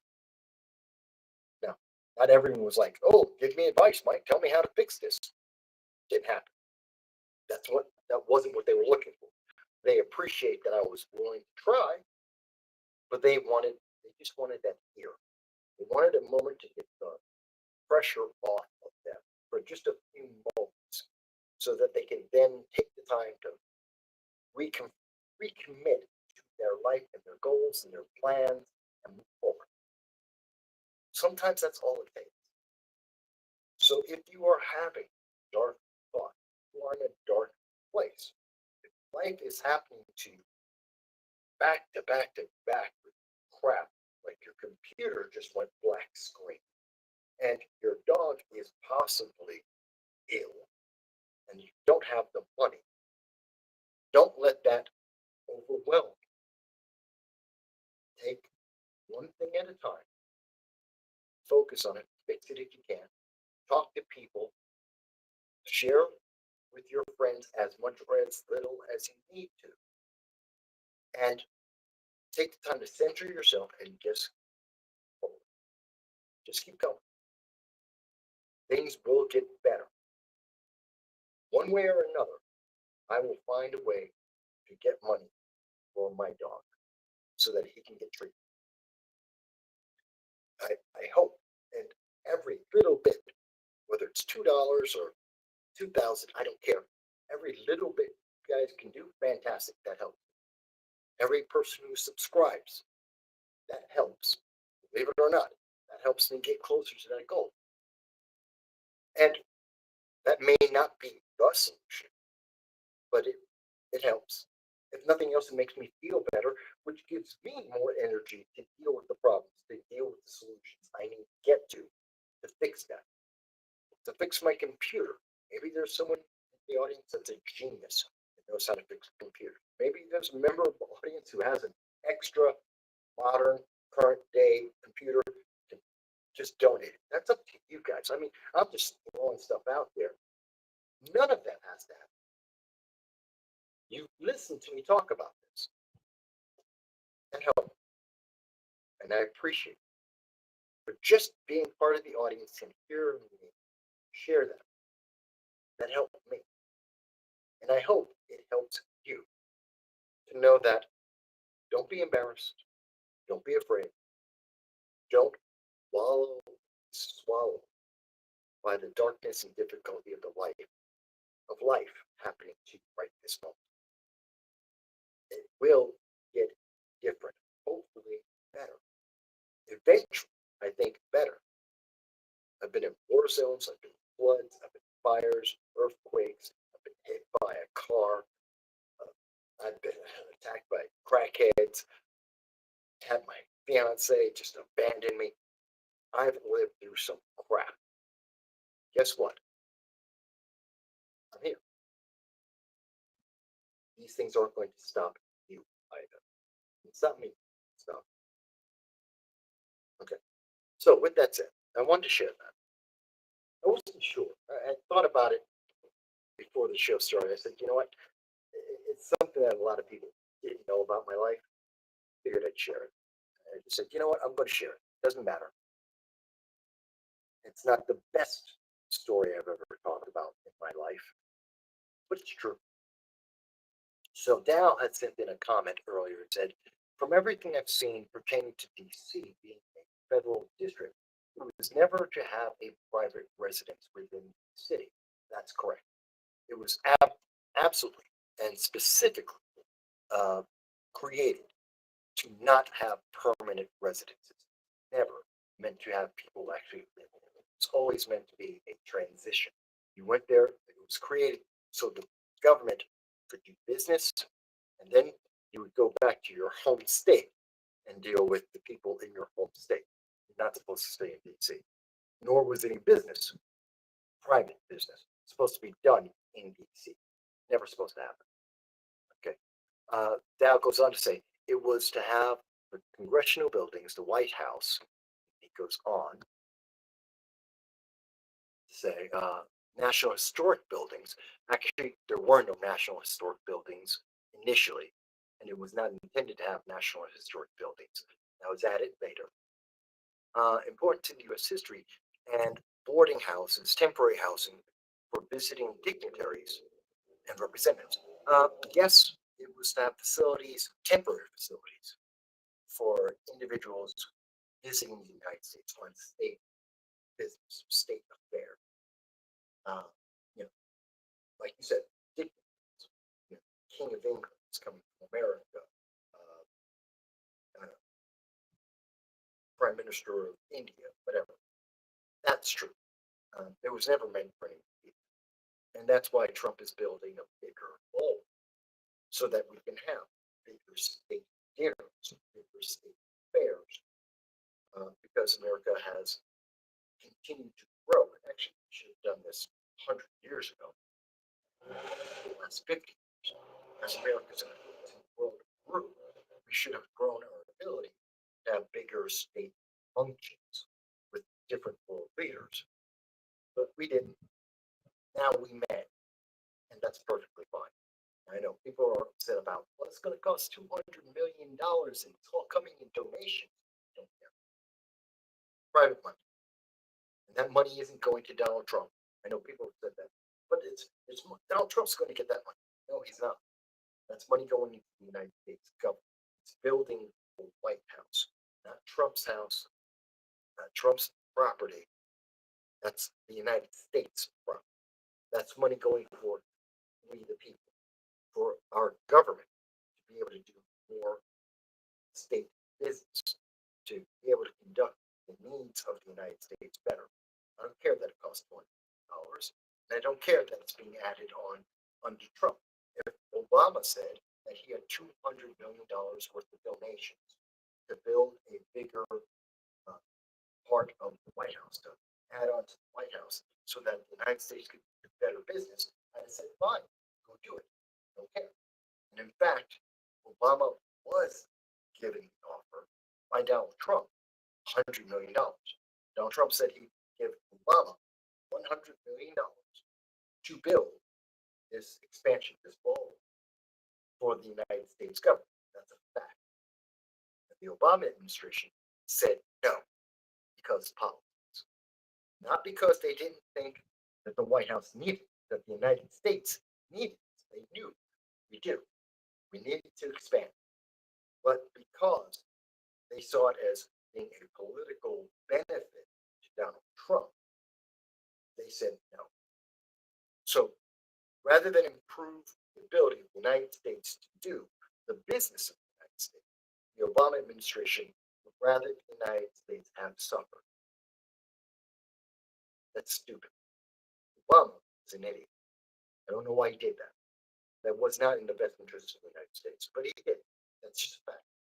Whether you like Obama or not, whether you like Trump or not, that's a fact.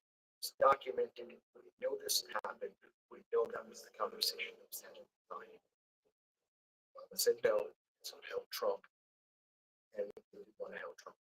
Not because it wasn't a need. The money, $100 million, was coming from Trump. Get it done. And Obama said no. So there's that. All right. So let's move on a little. So we talked a little bit about DC. We talked a little bit about homelessness. We talked about troops. We talked about CBS, breaking news out of California. What we haven't talked about San Bernardino, California, is exact. What about, so there's two things I want to cover. what happened this week with Curtis Sliwa, which is going to affect the New York City mayor's race, which is very critical because there's a lot of rumors running around. And I think, and I did have, I have exclusive coverage from Thursday, Staten Island, which is already up. Videos are already up on the channel.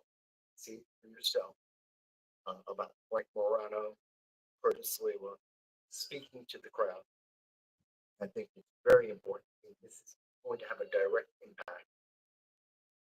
And there's Trump. So I'm going to continue talking about Sliwa and New York City mayor's race for a moment. And then I'll get to the Trump coup Ukraine peace deal. But that'll be the last. Let me talk about what happened with Sliwa. So on Thursday, I went to an event and I covered that event. I was there mostly as a supporter of Frank Morano. He is a councilman from the southern part of Staten Island.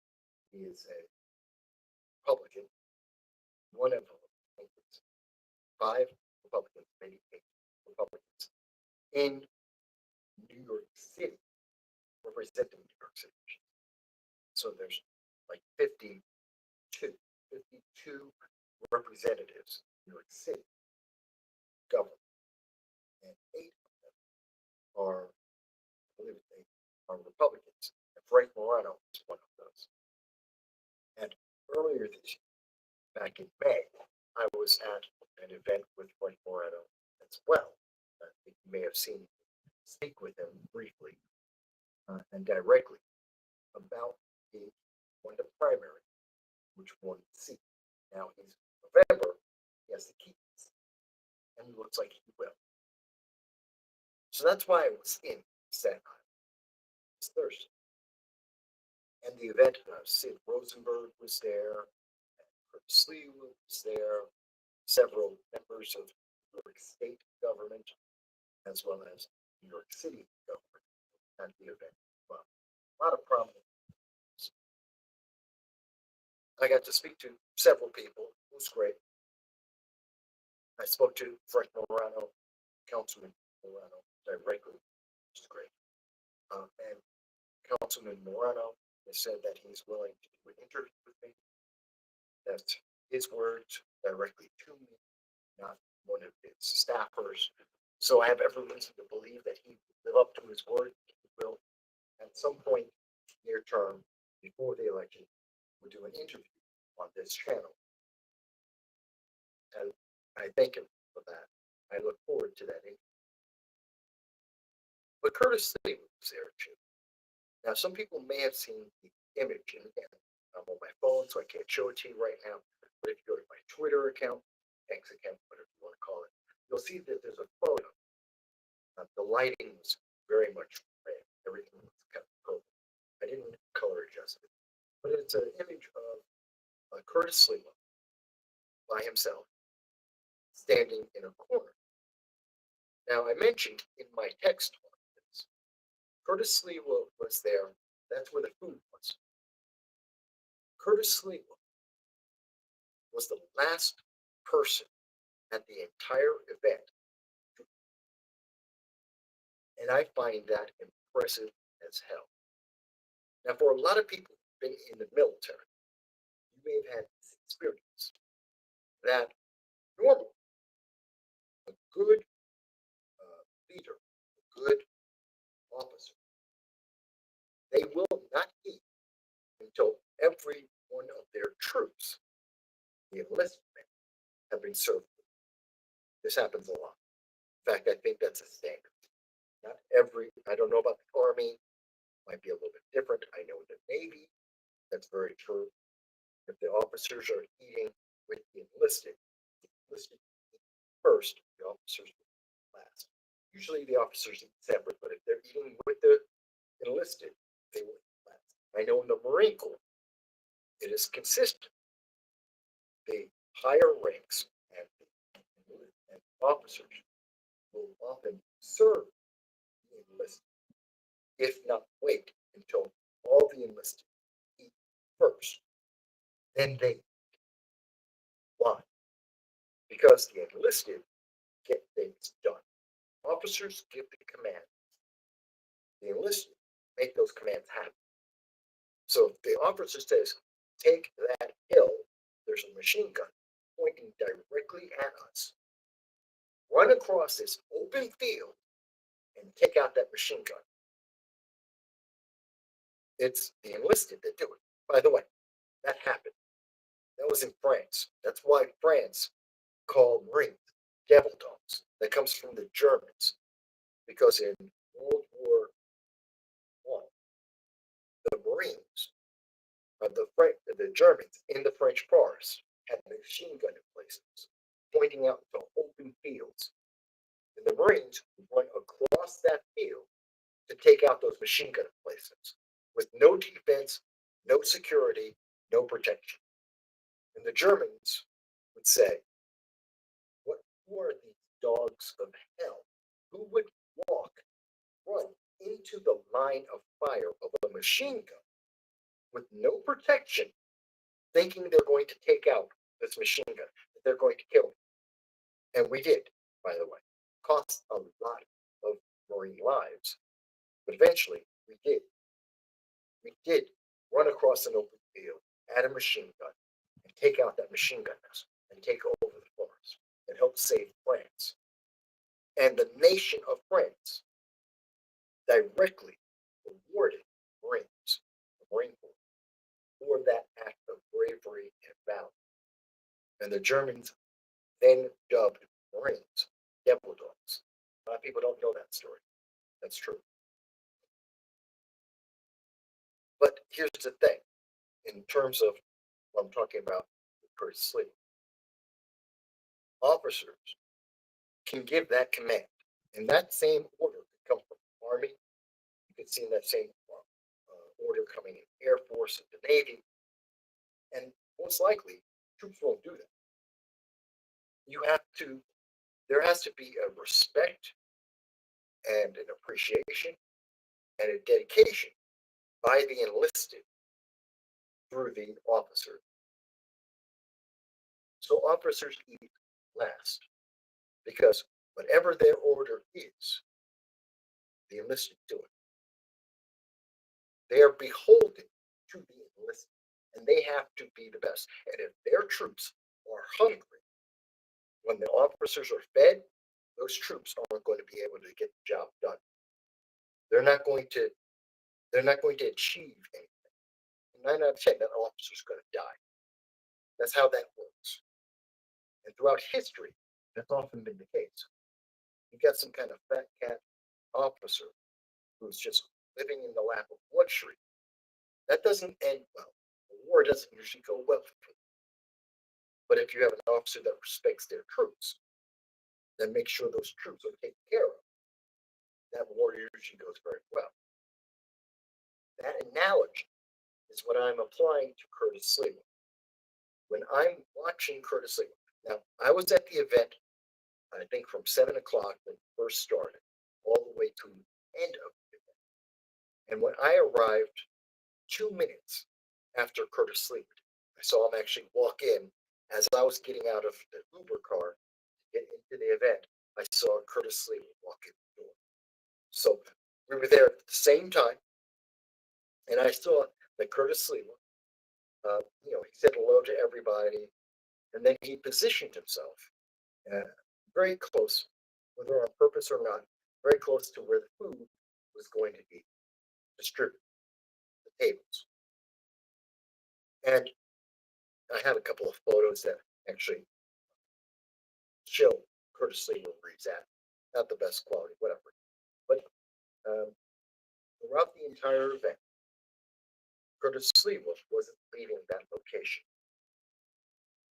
Curtis Sliwa wasn't leaving that location. He was right in that same spot where everyone saw him, everyone knew him. Many, many, many people walked up to Curtis Sliwa. They were able to say hello to him. They were able to talk with him. They were able to take photos with him.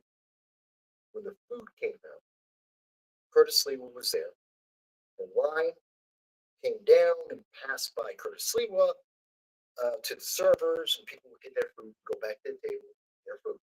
And Curtis Sliwa stood there. I know I said myself, Curtis, you got to make sure you get some food. He says, don't worry, I will. I didn't realize that yet. And I haven't been in an event before where there was food available to see this happen before. But Curtis Sliwa was purposefully there online, speaking to people as they went through the line, taking photos with people as they went through the line, greeting people as they went through the line, until everyone in the entire facility, everyone ate. And then at the very end, when no one was paying attention, a bunch of the speakers of the event were up and talking to everyone. Then, and only then, Curtis Sliwa went and got some food. He got some of the last of the food that was available, and he was able to. By the way, Curtis Sliwa was 71, so we're not talking about a young man doing this. We're talking about someone who's old. And this is very much like what I would see when I was in the Marine Corps. And many of my friends have been in the Marine Corps. You will confirm this is what we see with officers. Ate absolutely last of and then eating whatever was left of the food. That's what happened. And that's what Curtis Sliwa did. I was impressed by that. That impressed me massively because Curtis Sliwa was great. So, yeah. Come here.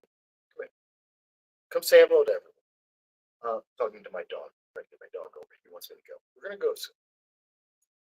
So that's part of Curtis Sliwa. Now, the other thing is, and you can see this in the video coverage I have of the event at the time, Curtis Sliwa is adamant he is not getting out of the race. And I know there's been a lot of rumors, and I've talked about it myself. That Curtis Sliwa is adamant. Now, people have been trying to get out of the race. Come here. Good boy. I know. Sister, this is who we are raising money for, folks. Believe it or not, he's 14. He's 14 years old. Pretty old for a dog. And you just heard him. Thank you. I love you too. And he wants me to go outside in a minute, and we will. But that's my puppy. That's 14 years old. That's who I call my puppy. It's a good one. Now, and he was barking at my sister because she's talking. He protects me. He protects me. It's a good boy. Good boy. Sliwa made it very clear he will not sit down. Lots of pressure. The big money donors, Republicans, many of them, are trying to hold back their money and say, we're not going to support you. They want to support Eric Adams. And Sliwa has said very clearly, don't care. It's not about money. It's about making sure he does what he believes is the right thing. To offer them a better choice than Andrew Cuomo, who is a Me Too violator, who is someone who has a massive amount of corruption around.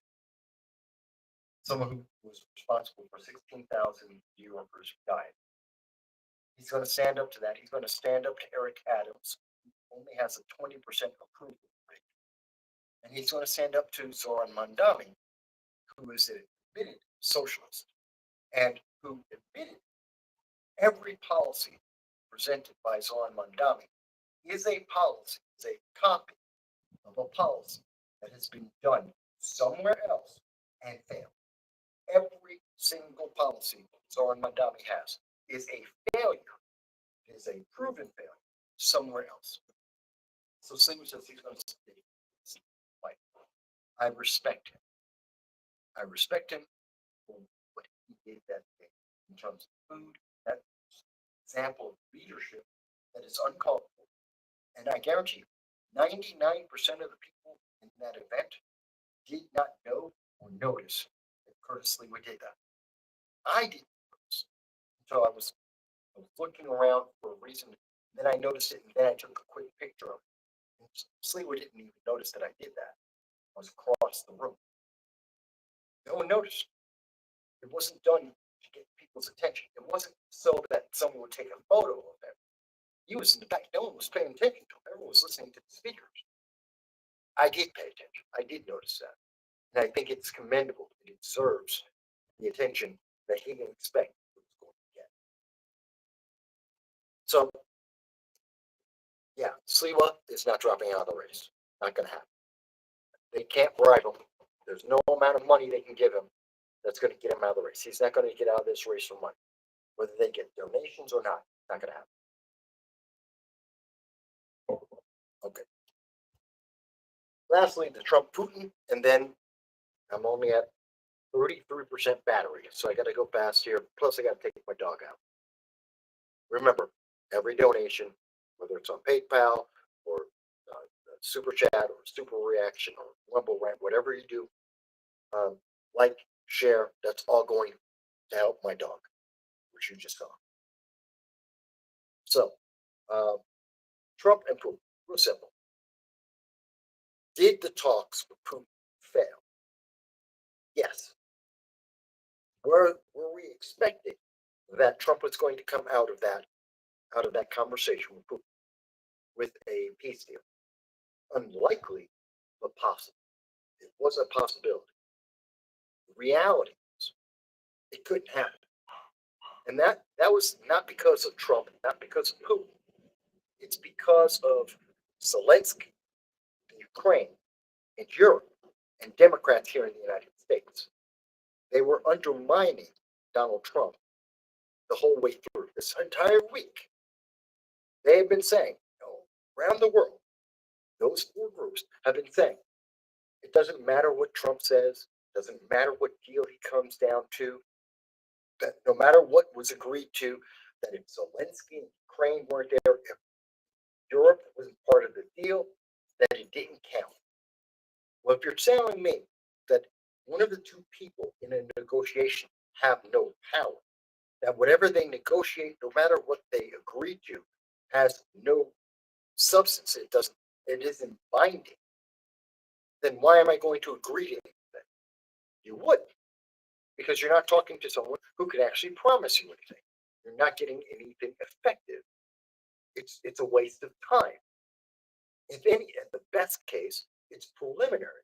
It's letting you know what issues are on the table. That's all you can get out of it. And people are missing that. Right now, you go anywhere on the internet, all the left-leaning coverage of this is showing you how this is the worst thing that's ever happened. Trump completely failed. This is an embarrassment, blah, blah, blah.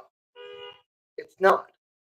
They're not taking any of the blame for the fact that they made this a failure from the start. Putin was watching the whole time. Oh, Zelensky refuses to give up any land, even though he's lost. This land, the eastern portion of Ukraine, Russia owns that right now. So you can't tell me, oh, we can't have any kind of negotiation because all that land has to come back. Russia's never going to give up that land. They fought over it. Their troops died over it. Right or wrong is immaterial. They're not giving it up. So you're not getting that land back, which means that any peace deal must include that land going to Russia. That's not a land deal. That's not a land swap. That's not appeasement like under Neville Chamberlain. It's the conqueror keeps what they conquered. It's that simple. But yet Europe is saying, no, that's not the case. You got Zelensky saying that's not the case. Ukraine saying that's not the case. Democrats in America saying, no, that's not true. Yes, it is. That's the history of the world. You don't like it, doesn't matter. You don't like it, but that's the truth. And that's the reality. And so that's what's going to happen, no matter what.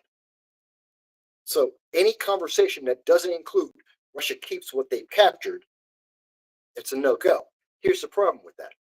If they don't get to keep what they capture, they'll keep fighting. They will keep going, and Russia is winning. Whether you like that or not, doesn't matter. It's not because I like Putin. I don't. I've seen what Putin does. I've seen what the hardline of Russia government has done. I was there in 91. I saw the tanks rolling down the street. I know how they silence people. So no, I don't agree with them. I want to see them lose. They're not losing. That's just a reality. It's a hard reality. It's an absolute reality, and it's not fun. To ignore that because Europe wants to feel like it's the 1700s again, like they're an important world power. They're not. Germany, France, England, you're not world leaders anymore. Haven't been for over 100 years. You don't control anything globally. So, yeah, you have finances. You don't have military leadership. You don't get to dictate wars, and people don't back down to your wishes just because you say, well, we're England, we're the United European Union. You've got to do what we say. No, they don't. You're not swaying anyone. All you're doing is making more of a problem. And Ukraine is taking that false bravado from Europe, and they're hurting themselves on this. I want you to understand, this is false bravado.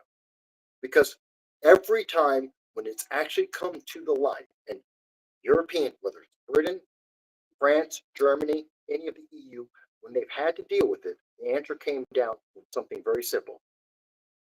They will protect Ukraine if the United States does.